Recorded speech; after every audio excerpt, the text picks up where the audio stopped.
Hello everybody and welcome back. Let's get a few things out of the way here before I dive into the Imola Grand Prix highlights. For one, you'll notice that I've swapped the Red Bull for an immunity drink today because I am actually dealing with COVID right now. While it's absolutely no fun, it still didn't cause me to miss a minute of this week's race. Second, just to answer a couple of questions I've received so far from some of you amazing viewers. One, no, I am not from Russia, and two, I am not sponsored by Red Bull. So I just enjoy the drink and it gives me all the caffeine I need to make these videos and to watch F1 around the clock. Now, I don't have to tell you that the Imola Grand Prix was absolutely amazing. It was so exciting to watch, so tense at times, so crazy at times. A lot has happened. It certainly didn't disappoint, and today I'm going to get into the top 5 race highlights with you. Number 5 is the amount of spinouts that occurred on the track. Now, if you watch the race, the track conditions were not ideal given the weather, given the fact that this track is a tricky one in the first place. If you missed my preview to the Imola race, be sure to check out that video. So many drivers ended up spinning out. We had Leclerc spin out on the formation lap, Latifi spun out on lap 2, both Mick Schumacher and Sergio Perez spun out behind the safety car after the first yellow flag. And I don't have to tell you this, but Mazepin has been quite spinny the entire weekend, both at the qualifying and during the race itself. Hamilton also went off track while trying to pass the back markers. We'll get into that later. Verstappen spun out after the red flag restart, Tsunoda as well, and Perez spun out again. So all in all, if the driver spinning out repeatedly tells you anything, it's that this race was extremely challenging. Number 4 is the amount of penalties that we witnessed during the race. So as I said in the Imola preview, and if you watch any kind of pre-race predictions, many people thought Checo would be a hot contender for at least a podium position, but unfortunately it just wasn't Sergio Perez's race. As I said previously, he did spin out during the safety car lap, and then he overtook 2 cars in order to gain his position back once he got back on the track. Unfortunately, that resulted in a 5-second penalty per car, so all in all, 10-second penalty. This caused him to lose significant place in the race when he could have been on the podium, and pretty unfortunate for Sergio Perez himself and any Checo fans out there. Another overtake penalty we saw with Lance Stroll when he attempted to overtake Pierre Gasly off track. That resulted in a 5-second penalty as well. And then Kimi Räikkönen got a 30-second penalty due to a start infringement. I'm going to do a video later about some of these unclear rules, but 30-second penalty is a lot. And then finally, Vettel also got a 10-second penalty because his wheels were not on the car before the 5-minute warning before the race began. So all in all, a lot of penalties, which I'm sure resulted in some frustration amongst the drivers and the teams. Number 3, despite the spin-outs, despite the penalties, we actually got to see some really amazing racing from some of the younger drivers this year. For one, Verstappen did a fantastic job gaining first position right after the race began and held that nicely throughout the race. I personally feel like Verstappen was on his A game, even with the red flag and the break and everything that was going on. He really seemed like he was in it to win it. Lando Norris also did an amazing job.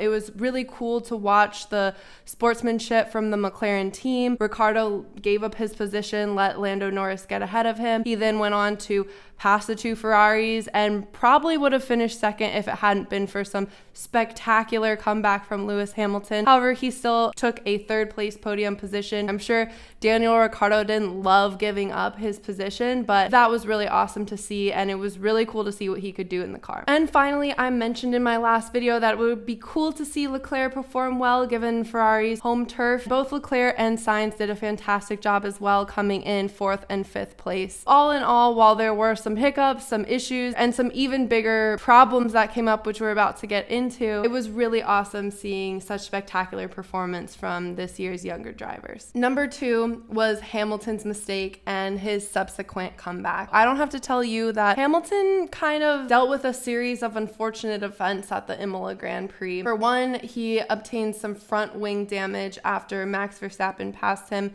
at the beginning of the race. Despite the damage, however, Hamilton still was able to gain distance and close the gap between him and Verstappen. So he was gaining and gaining on Verstappen, closing the gap to around 2 seconds. At that point, he had the opportunity to overtake Verstappen with a pit stop. However, his pit stop took a bit longer than expected. It was kind of a throwback to Bottas's pit stop at Bahrain. Bottas actually had a fairly quick and awesome pit stop at Imola, but unfortunately for the Mercedes team and Lewis Hamilton, Lewis's pit stop took just a bit too long. It was just about 1 second too long, and so therefore he came out behind Verstappen, forcing him to stay in second place for the time being. And then unfortunately, Hamilton tried to pass the backmarkers around lap 31 and spun out, losing control of the car. That was kind of a uh-oh moment for a lot of Hamilton fans out there, because we weren't sure, was this going to end the race for Hamilton? Regardless, as soon as he spun out, we knew he was in trouble. We knew he was losing positions very quickly. However, Hamilton was able to keep the car on and was able to maneuver his way out of the gravel and get back on track. But at that point, he was a whole lap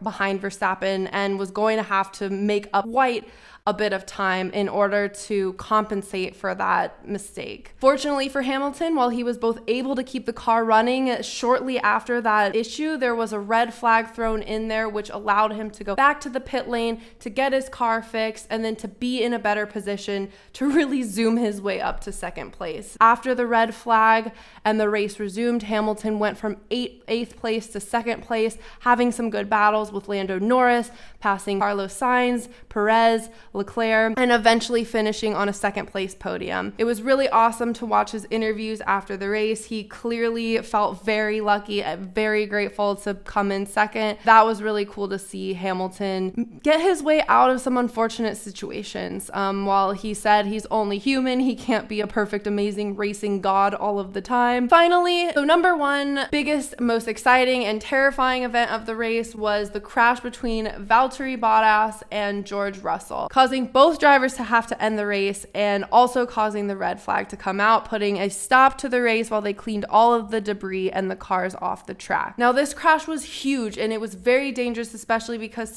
the drivers were going at such high speed. During this time, Russell was trying to overtake Bottas. Bottas made a slight move, causing George Russell to spin out a little bit, go into the grass, and then he took Bottas with him and they both crashed into the barrier. If you saw the race, you'll see that both drivers were not too happy about it. Originally, I think we all thought that Russell was going over to see if Bottas was okay. However, it ended with a helmet tap from George Russell and a middle finger from Valtteri Bottas.